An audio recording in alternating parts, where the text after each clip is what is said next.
నమస్తే అండి. నమస్తే అండి. లత గారు, కింగ్ పిన్ దొరికారు. సో నెక్స్ట్ ఏంటంటారు? నెక్స్ట్ అసలు దొంగలు దొరకాలి. పిన్ అనేది కన్నా కూడా ఫస్ట్ ఆఫ్ ఆల్ వచ్చి ప్రైమ్ 9 ప్రేక్షకులకు కానివ్వండి, ప్యానెల్లో ఉన్న సభ్యులు అందరికీ కానివ్వండి నమస్తే అండి. ఇక్కడ ఒకటే, మనం కింగ్ పిన్ అనేది ఇప్పటి వరకు అనుకున్నదైతే రాజకేశ్ రెడ్డి అని అనుకున్నారు, కానీ అది కాదనేది తెలుస్తుంది కదా. ఇప్పుడు ఆయన అరెస్ట్ అయిన దగ్గర నుంచి సుధీర్ రెడ్డి అని కూడా వస్తుంది. సో ఇంకొక పేరు ఉంది, కానీ దీని అంతటికి బిగ్ బాస్ ఎవరా అంటే అది కూడా తెలియాల్సింది ఉంది. సో ఇప్పుడు అన్ని దగ్గర 1,00,000 కోట్ల వరకు స్కామ్ కదా ఇది. సో ఇంత పెద్ద స్కామ్ అయినప్పుడు దాని వెనకాల పెద్దవాళ్ళ హస్తం ఉంటది కదా. సో అంత అంటే గత ప్రభుత్వంలో పెద్ద నాయకులు అందరూ హస్తము ఉంటది, దానికి సమాధానం చెప్పాల్సింది అప్పుడైతే ఎవరైతే సీఎం గా ఉన్నారో ఆయన సమాధానం చెప్పాల్సిన అవసరం కూడా ఉంటది. సరే, ఇవన్నీ కూడా తెలిసిన వ్యక్తి ఎవరు అని అంటే విజయసాయి రెడ్డి గారికి పక్కా అన్ని విషయాలు కూడా కూలంకషంగా ఆయనకు అన్ని తెలుసు. ఎందుకంటే పార్టీ పెట్టిన దగ్గర నుంచి కూడా ఆయన పార్టీలో కూడా ఏదైతే కేసుల్లో A2 అన్నారో పార్టీలో కూడా అదేలాగా ఆయన A2 లాంటి వ్యక్తే కదా.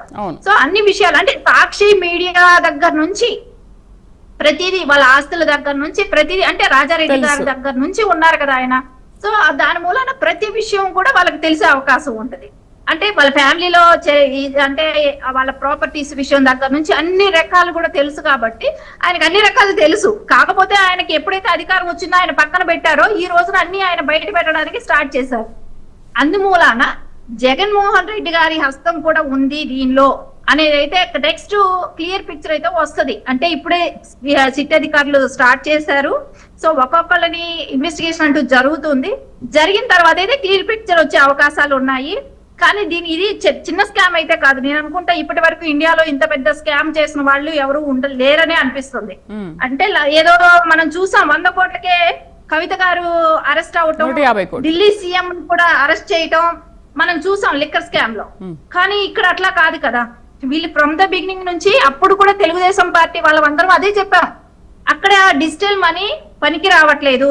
మనం చూసాం ఉల్లిపాయలు కొనుక్కోవాలన్నా 10 రూపాయలు స్పెండ్ చేయాలన్నా కూడా ఎక్కడైనా కూడా పెడుతున్నారు, డిజిటల్ మనీ పనికి వస్తుంది.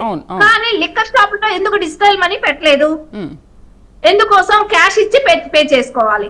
సో ఎందుకోసం అలా చేస్తున్నారు అంటే మొత్తం కాదు, అప్పటి నుంచి ట్యాక్స్ కట్టట్లేదని మేము చెప్తూనే ఉన్నాం. కానీ అప్పుడు ఎవరు కూడా అంటే వాళ్ళ ఆలోచన ఏంటంటే మేము ఎప్పటికీ దొరకం, మేము చేసే దొంగతనాలు ఇట్లాగే చేస్తాం, మమ్మల్ని ఎవరు ఏమీ చేయలేరు, మేము 30 సంవత్సరాలు మేమే అధికారంలో ఉంటాం.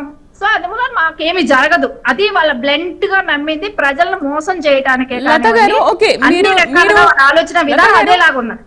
మీరు ఆ ప్రభుత్వ హయాంలో ఉన్నప్పుడు ఇలా జరుగుతుంది, స్కామ్ జరుగుతుంది, లేకపోతే డిజిటల్ విధానంలో చెల్లించట్లేదు, నగదు రూపంలో తీసుకుంటున్నారు అని అనుకున్నప్పుడు మీరు ఎందుకు ఎప్పుడు పోలీసులకి ఫిర్యాదు చేయలేదా? లేకపోతే దీనిపైన విచారణ చేపట్టాలని ఎప్పుడు ఏమీ మాట్లాడలేదా? గత ప్రభుత్వం జగన్మోహన్ రెడ్డి గారు ఉన్నప్పుడు చాలా సార్లు ఇదేలాగా ఎన్నో సార్లు మేము డిబేట్స్ లో మాట్లాడాం. చాలా సార్లు మా నాయకులు వాళ్ళు ధర్నాలు చేయడానికే కానివ్వండి, బయట ప్రజల్లో పబ్లిక్ గా చెప్పడానికే కానివ్వండి, చాలా రకాలు చెప్పాం. కానీ ఎక్కడ కూడా వాళ్ళ ఆలోచన ఎక్కడికెక్కడికి గొంతు అనగదొక్కటం మనం చూసాం. గతంలో వైసీపీ గవర్నమెంట్ ఉన్నప్పుడు కూడా ఎంతమంది ఏదైనా ఒక్క క్వశ్చన్ చేయాలంటే భయపడేవాళ్ళు. ఎందుకంటే ఊచకోతలాగా అసలు నది రోడ్డు మీద చంపటాలు. సో ఒక మాస్క్ అడిగిన పాపానికే మనుషులు ప్రాణాలే తీశారు కదా. సో ఇలాంటి టైంలో ఎవరైనా పబ్లిక్ కూడా క్వశ్చన్ చేయలేకపోయినారు. ఇప్పుడు పబ్లిక్ ఎవరైనా కూడా ప్రతి చోట డిజిటల్ మనీ పనికి వచ్చినప్పుడు లిక్కర్ షాప్ కి వెళ్ళి డిజిటల్ మనీ పని చేయలేదు అని అన్నప్పుడు వాళ్ళకి కూడా డౌట్ వస్తుంది కదా. ఫస్ట్ వచ్చేది పబ్లిక్కే కదా, పబ్లిక్కే ఫస్ట్ డౌట్ వస్తుంది. మనం కూరగాయల షాప్ కి వెళ్ళినా ప్రతి చోట డిజిటల్ మనీ ఉన్నప్పుడు అక్కడ కొనుక్కునే వాళ్ళకే ముందు ఆ డౌట్ వస్తుంది. వాళ్ళు కూడా క్వశ్చన్ చేయలేని పరిస్థితికి వచ్చారు. అంటే క్వశ్చన్ చేస్తే మన పరిస్థితి ఏమవుద్దో, సో అడగకుండా ఉండటం బెటర్ ఏమో అన్నట్టు వాళ్ళు కూడా భయపడ్డారు. మనం చూసాం ఎంత అరాచకం జరిగింది. ఎవరైనా ఏదైనా క్వశ్చన్ చేస్తే వాళ్ళని చంపటాలే కానివ్వండి, దౌర్జన్యాలు చేయటం, వాళ్ళ ఆస్తులు నష్టపరచడం, ఇవన్నీ మనం గత 5 ఏళ్లు జగన్మోహన్ రెడ్డి గారి ప్రభుత్వం ఉన్న 5 ఏళ్లు ఇదే కదా జరిగింది. సో దాని మూలన ప్రతి వాళ్ళ గొంతు నొక్కారు. కానీ ఆ రోజున టీడీపీ ఖచ్చితంగా ఇదంతా క్వశ్చన్ చేసింది. కూటమి ప్రభుత్వం సపోర్ట్ చేసిన వాళ్ళు ఆ రోజున చేశారు. వాళ్ళు కూడా నిలదీయటం జరిగింది. అంటే జనసేన కానివ్వండి, ఇలా అందరూ నిలదీయటం కూడా జరిగింది. కానీ ఇది డిజిటల్ మనీ ఇప్పుడు దొంగ అయిన వాళ్ళు ఎన్ని రోజులు దాక్కోవాలన్నా ఇన్ని లక్షల కోట్లు అంటే స్కామ్ చేస్తే బయట పడమనే వాళ్ళ ధైర్యానికి ఈ రోజున మొత్తం సిట్ అధికారులు ఒక్కొక్కటి కూపీ లాగుతున్నారు. అన్ని విషయాలు బయట వస్తున్నాయి. దీనికి సమాధానం చెప్పాల్సిన బాధ్యత కూడా ఉంది. ఈ రోజున విజయసాయి రెడ్డి గారు అదే చెప్పారు, మొత్తం విషయాలు మళ్ళా ఇంకోసారి సిట్ అధికారులు పిలిస్తే వెళ్తాననే మాట కూడా ఆయన చెప్పినారు. సో ఖచ్చితంగా ఆయన వెళ్ళినప్పుడు ప్రతి విషయం కూడా ఆయనే బయట పెడతారని కూడా అనుకుంటున్నాం. రైట్, సుజాత గారు నమస్తే అండి.